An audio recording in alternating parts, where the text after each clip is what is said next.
राधे राधे दोस्तों। हमारी कहानी है आखिरी उम्मीद। दोस्तों, आज की कहानी 3 शातिर चोर और एक लाचार बुढ़िया की कहानी है। यह कहानी सुनकर पत्थर की तरह मजबूत दिल रखने वाले की आंखों में भी आंसू आ जाएंगे।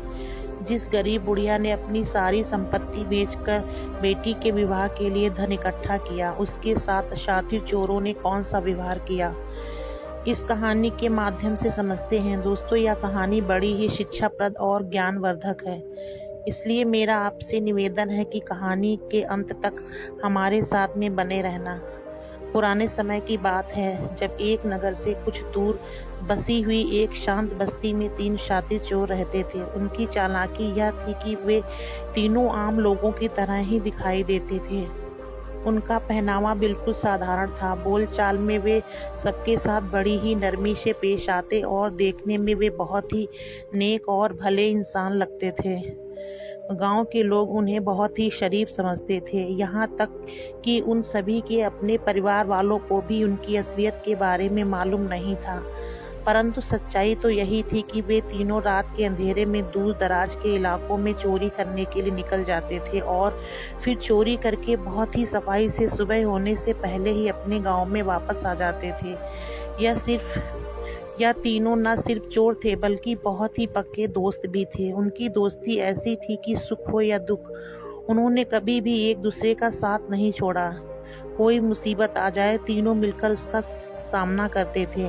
वे तीनों एक दूसरे पर बहुत ही विश्वास करते थे और हर परिस्थिति में एक दूसरे के साथ खड़े रहते थे। उनमें से एक का नाम हीरा, दूसरे का नाम शेरा और तीसरे का नाम रोशन था। रोशन और हीरा के अपने अपने परिवार थे, लेकिन शेरा इस दुनिया में बिल्कुल ही अकेला था। उसके ना तो माता पिता थे, ना भाई बहन और ना ही कोई रिश्तेदार। वो अपने बाकी दोस्तों को ही अपना परिवार समझता था। एक दिन की बात है, उन तीनों ने मिलकर एक योजना बनाई। उन्होंने कहीं से सुना था कि यहाँ से 5 कोस दूर बादलपुर नाम का एक नगर है। वहाँ पर बहुत ही अमीर लोग रहते हैं, जिनके घरों में सोना चांदी और कई कीमती चीजें भरी रहती हैं। उन तीनों के दिलों में लालच आ गया और उन्होंने सोचा कि अगर वहां पर एक बड़ा सा हाथ मार लिया जाए तो एक ही रात में हम तीनों की किस्मत बदल सकती है। इसके बाद तो उन्हें कोई भी छोटी मोटी चोरी करने की जरूरत ही नहीं पड़ेगी और ना ही हर रात उन्हें खतरा झेलना पड़ेगा। तीनों ने सोच विचार करके पूरी योजना बनाई और आखिरकार वो तीनों इस काम के लिए तैयार हो गए। अगली सुबह हीरा और रोशन अपने परिवार वालों से कहने लगे कि वह किसी काम की तलाश में दूर नगर में जा रहे हैं और उन्हें वापस आने में कुछ समय लग जाएगा। और फिर तीनों दोस्त बादलपुर के लिए निकल पड़े। उनका सफ़र आसान नहीं था, क्योंकि बादलपुर वहां से काफ़ी दूर था। सफ़र काफ़ी लंबा और थका देने वाला था, लेकिन उन तीनों के अंदर वहां से मिलने वाले धन का लालच उन्हें रुकने नहीं दे रहा था। वे तीनों जब बादलपुर पहुंचे तो उनके चेहरे पर बिल्कुल भी थकावट नहीं थी, बल्कि उनके चेहरे पर तो ऐसी मासूमियत और सच्चाई थी कि जो भी उनको देखता उन पर तुरंत विश्वास कर लेता। पूरा दिन उन्होंने शहर का चक्कर लगाया और शाम होते होते वे सभी एक सराय में पहुंचे। सराय के मालिक से उन्होंने बात की और यह बताया कि वे तीनों व्यापार के सिलसिले में यहाँ पर आए हुए हैं और उन्हें रात बिताने के लिए जगह चाहिए। सराय के मालिक को भी वे तीनों व्यापारी ही लगे। उसे तो इस बात का अंदेशा भी नहीं था कि असलियत में वे तीनों चोर और लुटेरे हैं। उन्हें सराय में रहने के लिए जगह मिल गई। उन्होंने खाना खाया और आराम करने लगे, लेकिन उन तीनों के दिमाग में सिर्फ एक ही विचार चल रहा था और वह था आज रात बड़ा सा हाथ मारने का, जो उन तीनों की किस्मत बदल सकता था। उन तीनों ने अपने कमरे का दरवाजा बंद किया और फिर आराम करने लगे। जब रात गहरी हो गई और चारों तरफ सन्नाटा पसर गया, तब वहां तीनों दबे पांव सराय से निकलकर छिपते छिपाते अपनी बनाई हुई योजना के अनुसार एक घर की तरफ रवाना हो गए। उन्होंने दिन के समय पहले ही उस घर को दूर से देख लिया था। वह एक पुराना लेकिन किसी अमीर का घर लगता था। उन तीनों ने इस घर में डाका डालने का फैसला कर लिया। उन्होंने चारों तरफ घूमकर उस घर का मुआयना किया और फिर कान लगाकर सुनने लगे कि घर के अंदर कितने आदमी हो सकते हैं। थोड़ी देर तक इंतजार और जांच पड़ताल करने के बाद उन लोगों को इस बात का अंदाज़ा हो गया कि इस घर में ज़्यादा लोग नहीं हैं और यही समय घर में डाका डालने के लिए बिल्कुल ठीक है। और वह तीनों धीरे से दरवाज़ा खोलकर घर के अंदर दाखिल हो गए। वह दबे पांव छिपते छिपाते घर के अंदर जा रहे थे और घर के अंदर हो रही हर हलचल को महसूस कर रहे थे। उनके दिल तेजी से धड़क रहे थे, लेकिन उन्हें पूरा विश्वास था कि आज वह यहाँ से माला माल होकर ही जाएंगे। वे तीनों घर के अंदर कीमती गहनों, पैसों और कीमती चीज़ों की तलाश करने लगे। घर के एक कमरे में तलाशी पूरी करने के बाद जब वे दूसरे कमरे में पहुंचे तो उन्हें वहां पर एक बूढ़ी औरत गहरी नींद में सोई हुई नजर आई। वह काफ़ी बूढ़ी थी और पूरी तरह से बेखबर लग रही थी कि उसके घर में क्या हो रहा है। उन तीनों चोरों ने धीरे धीरे बाकी कमरों की तलाशी जारी रखी। आखिरकार एक कमरे में पहुंचकर उनकी आंखें चमक उठी, क्योंकि उस कमरे में उन्हें एक बहुत ही बड़ा संदूक नजर आ गया था। अक्सर पुराने घरों में इस तरह के संदूकों में कीमती सामान और जेवर रखे जाते थे, इसलिए उस संदूक को देखते ही तीनों के चेहरे पर मुस्कुराहट आ गई। जब उन्होंने वह संदूक खोला तो उनका अनुमान बिल्कुल ठीक निकला। संदूक के अंदर से एक सोने की सिक्कों से भरी हुई थैली मिली और कुछ कीमती सामान भी था। यह सब देखते ही उन तीनों की आंखों में खुशी और लालच साफ साफ दिखाई देने लगा, जैसे उनकी मेहनत रंग ले आई हो। लेकिन उन तीनों को इस बात का बिल्कुल भी आभास नहीं था कि उन तीनों के साथ आगे क्या होने वाला है। वे तो बस अपने चोरी के काम में मगन थे। इसलिए उन तीनों ने बिना कोई देरी किए रात के अंधेरे में सारा चोरी का माल घर से बाहर निकाला। यह काम उन्होंने इतनी सफाई और इतनी शांति से किया कि किसी को भी कुछ भी खबर न लगी। उन तीनों ने अपने साथ लाए हुए घोड़ों पर अपना सामान लादा और अंधेरे में ही वह नगर छोड़कर अपने गांव की तरफ रवाना हो गए। लेकिन अब उन तीनों के सामने एक नई मुश्किल खड़ी हो गई थी। उनके पास जो चोरी का सामान था वह बहुत ही ज़्यादा था, जिसके कारण उस सामान को छिपाना उनके लिए बड़ा ही मुश्किल हो रहा था। तब रोशन कहने लगा कि अगर हम तीनों इस सारे सामान के साथ गांव में दाखिल हो जाएंगे तो हर कोई हमसे यही पूछेगा कि सिर्फ एक ही दिन में हमारे पास इतनी दौलत कहाँ से आ गई, और इससे हमारी चोरी का भेद खुल सकता है। इसलिए हमको यह चोरी का सारा माल कहीं पर छुपा कर रखना होगा। हीरा कहने लगा, तो क्यों ना हम हमारी बस्ती के बाहर जो सुनसान खंडर है वहां पर जाकर इस सारे चोरी के माल को छुपा दें। बाकी दोनों दोस्तों को यह बात बहुत ही पसंद आई और उन्होंने चोरी का सारा माल वहीं छिपाने का फैसला कर लिया। और फिर वह तीनों रात के अंधेरे में ही बस्ती के बाहर उस पुराने खंडर में गए। वहां पर उन्होंने अपना सारा चोरी का माल छिपा दिया, लेकिन सोने की अशरफियों से भरा हुआ वह थैला उन्होंने अपने साथी शेरा के हवाले कर दिया, क्योंकि उनका यह मानना था कि शेरा का कोई परिवार तो है नहीं, इसलिए जब वह घर पहुंचेगा तो कोई भी उससे पूछताछ नहीं करेगा। और इस सारे सामान में सबसे ज़्यादा कीमती या सोने के सिक्कों की थैली ही थी। बाकी का सारा सामान उन सब ने खंडर में एक ऐसी जगह छिपा दिया जहां पर किसी की नज़र न जा सके। सोने के सिक्कों से भरा हुआ थैला अब शेरा के पास था और फिर वहां से वह तीनों अपने अपने घरों को चले गए। उन तीनों ने अपने चेहरे के हाव भाव ऐसे बना लिए थे जैसे वह बहुत ही थके हुए और निराश हो और उन्हें दूसरे शहर में जाकर कोई काम न मिला हो और वे खाली हाथ लौट कर आए हों। रोशन और हीरा ने अपने परिवार वालों को यही बताया कि उन्होंने काम ढूंढने की बहुत कोशिश की, लेकिन वहाँ पर उन्हें कोई काम नहीं मिला, इसलिए वो लोग वापस आ गए। दूसरी तरफ शेरा, जिसके पास सोने के सिक्कों से भरा हुआ थैला था, उसने वह थैला खोला। उसके मन में विचार आया क्यों ना इन सोने के सिक्कों की गिनती कर ली जाए, ताकि इन सिक्कों को अपने दोस्तों के साथ बांटना आसान हो जाएगा।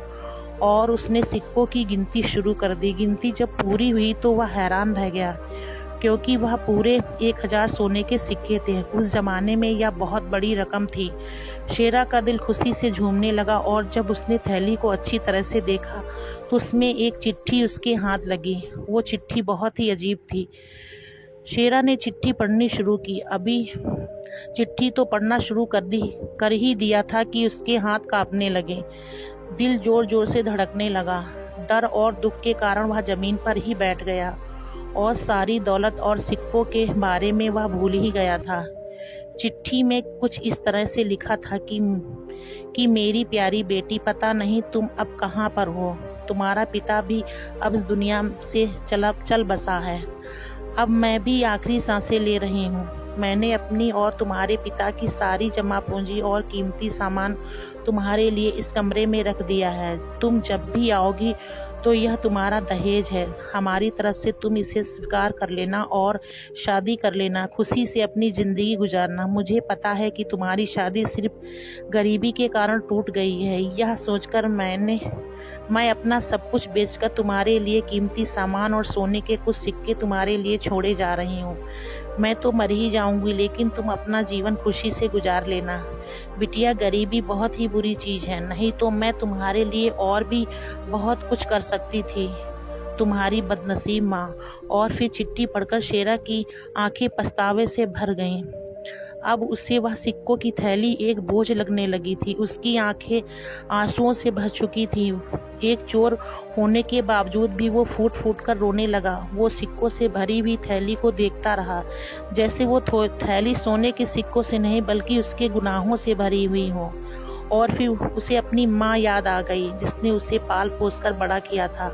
वह सोचने लगा कि अगर यह मेरी माँ की चिट्ठी होती और यह मेरी बहन का दहेज होता और इसे कोई लूट कर ले जाता तो मेरे ऊपर क्या बीतती। यह विचार आते ही उसके मन में पछतावे की आग भड़कने लगी। उसने किसी तरह से वह रात काटी और सुबह होते ही वह अपने बाकी दोनों साथियों यानी हीरा और रोशन के पास पहुंच गया। शेरा के चेहरे पर परेशानी और शर्म साफ साफ दिखाई दे रही थी। उसने अपने दोस्तों को सारी बात बताई और वह चिट्ठी अपनी जेब से निकालकर उन दोनों के सामने पढ़ने लगा।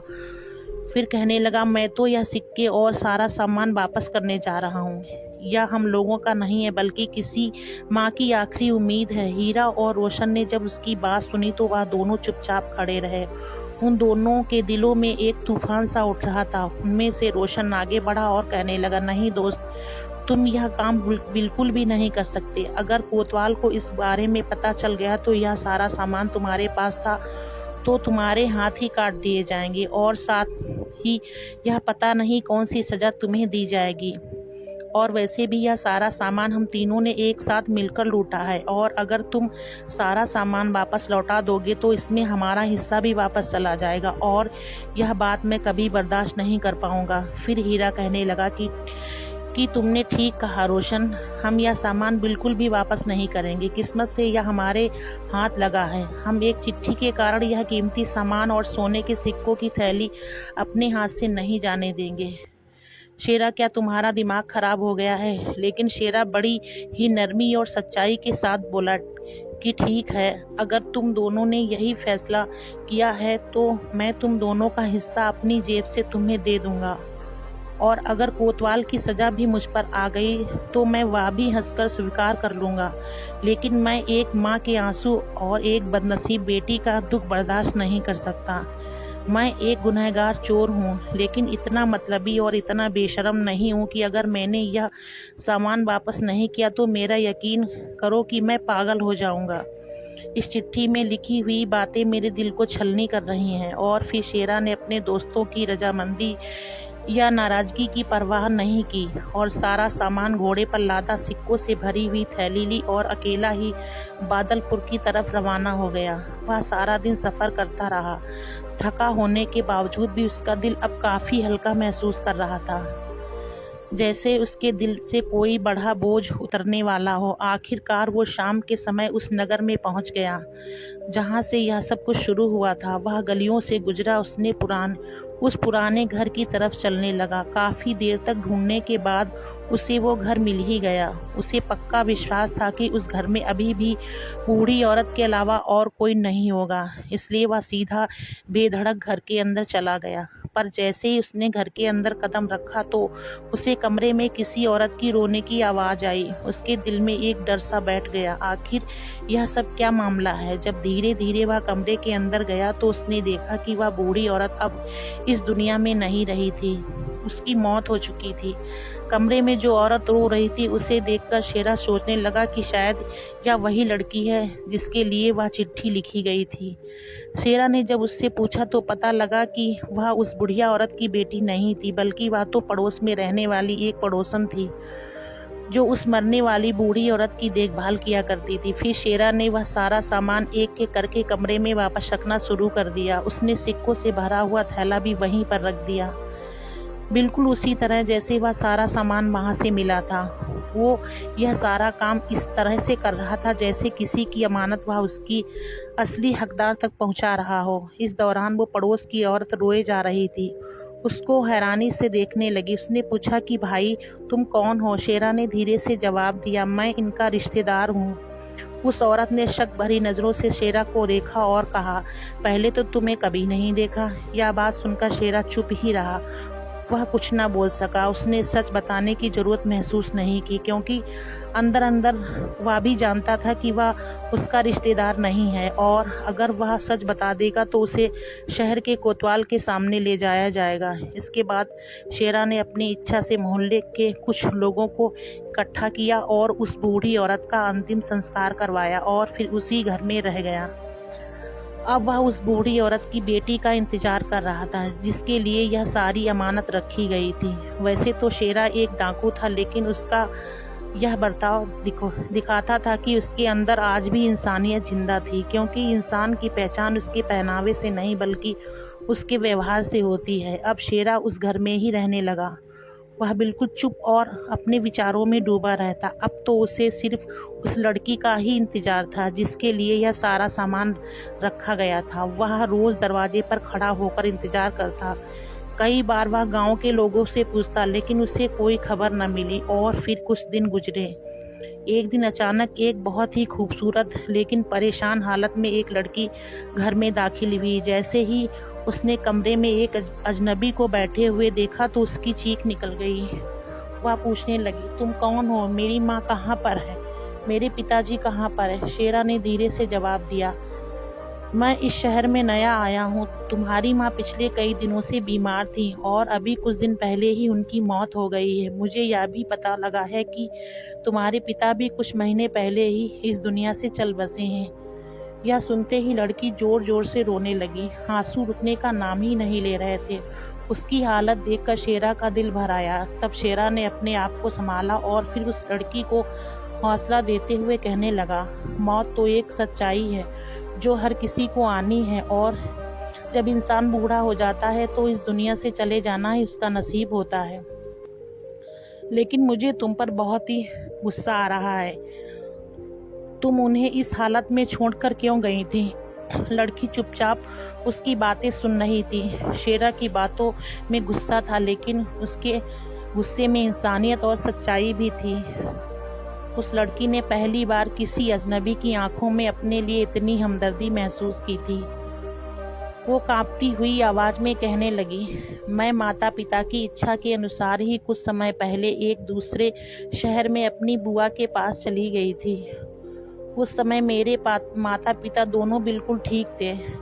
लगता है उनकी अचानक ही मौत हो गई और उनकी मौत की खबर मुझे नहीं मिली। पता नहीं क्यों, या फिर मुझे किसी ने बताया ही नहीं। शेरा चुपचाप यह सब कुछ सुन रहा था और फिर उसने एक गहरी सांस ली और अपने दिल का बोझ हल्का करने के लिए उसने सब कुछ सच सच उस लड़की को बता दिया कि मैं यह बात स्वीकार करता हूँ कि मैं एक डाकू हूँ और तुम्हारे घर में से सब कुछ कीमती सामान लूटकर मैं ले गया था। अगर तुम चाहो तो मुझे सजा दिलवा सकती हो, मुझे कोतवाल के पास ले जा सकती हो, या फिर मुझे माफ कर सकती हो। फैसला तुम्हारे हाथों में है। लड़की की आंखों में से आंसू बह रहे थे, लेकिन अब उन आंसुओं में दुख के साथ साथ शेरा के लिए हमदर्दी भी थी। अब उसके दिल में उस डाकू के लिए एक खास जगह बन गई थी। शेरा वहां से उठा और जब जाने लगा तो बोला, अब यह सोने के सिक्कों की थैली और यह सारा कीमती सामान और यह घर सब कुछ तुम्हारे हवाले है। अगर तुम्हें कभी ज़रूरत पड़े या कोई मुश्किल आए तो मेरा घर यहाँ से 5 कोस दूर जलाल बस्ती में है। वो लड़की फौरन बोली, नहीं, तुम मुझे छोड़कर नहीं जा सकते। तुमने जिस ईमानदारी और नेक दिल से मेरी माँ की अमानत मुझे वापस की है, क्या कोई आम इंसान नहीं कर सकता? अगर तुम चाहो तो यह सिक्के रख लो और यहीं पर कोई व्यापार शुरू करो, पर मुझे छोड़कर मत जाओ। और फिर कुछ समय के बाद दोनों ने शादी कर ली।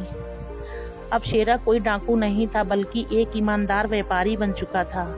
कुछ समय के बाद उसकी पुरानी बस्ती के दोनों दोस्त हीरा और रोशन भी उससे मिलने के लिए आए। जब उन्होंने उसकी बदली हुई जिंदगी देखी, उसका सम्मान देखा, उसका सुकून देखा और उसके परिवार को देखा, तो उन दोनों के दिल भी पिघल गए और उन्होंने भी अपनी ज़िंदगी बदलने का फैसला किया। वे दोनों भी शेरा के साथ उसके कारोबार में शामिल हो गए और इस तरह से शेरा नाम का वह डाकू एक कामयाब और धनी व्यापारी बन चुका था। अपनी ईमानदारी की वजह से उसने वह सब कुछ हासिल कर लिया जो कभी कभी बहुत मेहनत करने पर भी नहीं मिलता।